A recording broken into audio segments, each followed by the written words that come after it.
First of all, thank you for inviting me to speak. It's a very distinguished panel. I sense that the value of this meeting will be in discussion, so my contribution will be extremely short. My background is medicine. I have some expertise in the past in anesthesia and managing trauma in a war situation. I have a knowledge of pediatrics and that whole area, which is obviously the area that I think this group might be able to make some comment on.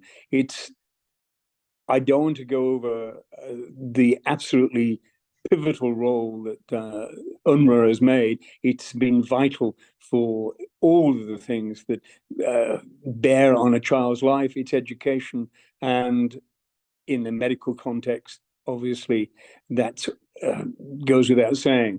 What I want to briefly add is we have a specific agenda of things to talk about, and we've hammered the same nail on the head over and over again, and that's good. We know where we're going, but I think it is the future that I want this group to look at a little carefully. It is the children of Gaza that are going to be the biggest problem.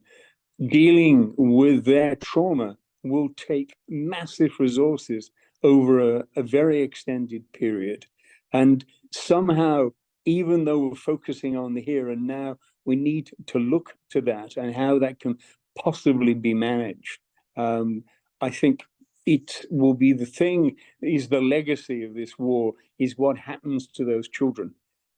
The other area I want to talk about, which has not been mentioned, is I live in Scotland. It's a long way away from the Middle East.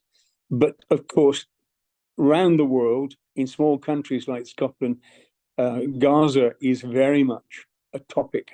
And it is clearly our reaction can only be a reaction to the media that we receive. And we know that the way the media is used around the world is extraordinarily variable. And I think a previous speaker has commented on misinformation.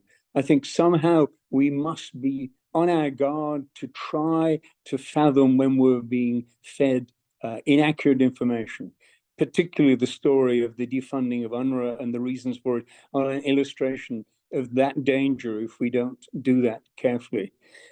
The final small point, well, actually it's not small, it was mentioned by the previous speaker. Just as I think the legacy of this war will be the harm to children and how we deal with it, the other incredible harm in Gaza is cultural. There are mosques, there are churches, there are holy sites that have been destroyed. One of the ways of any occupying power is to destroy the memory of culture in the country that they're trying to disable. We must in some way try to make sure that resources are given so that Gaza and Palestinians can not lose their culture. It's a vital part of the recovery phase. And true to my word, I'm going to stop now because I think the drama of this afternoon will be in discussions between us.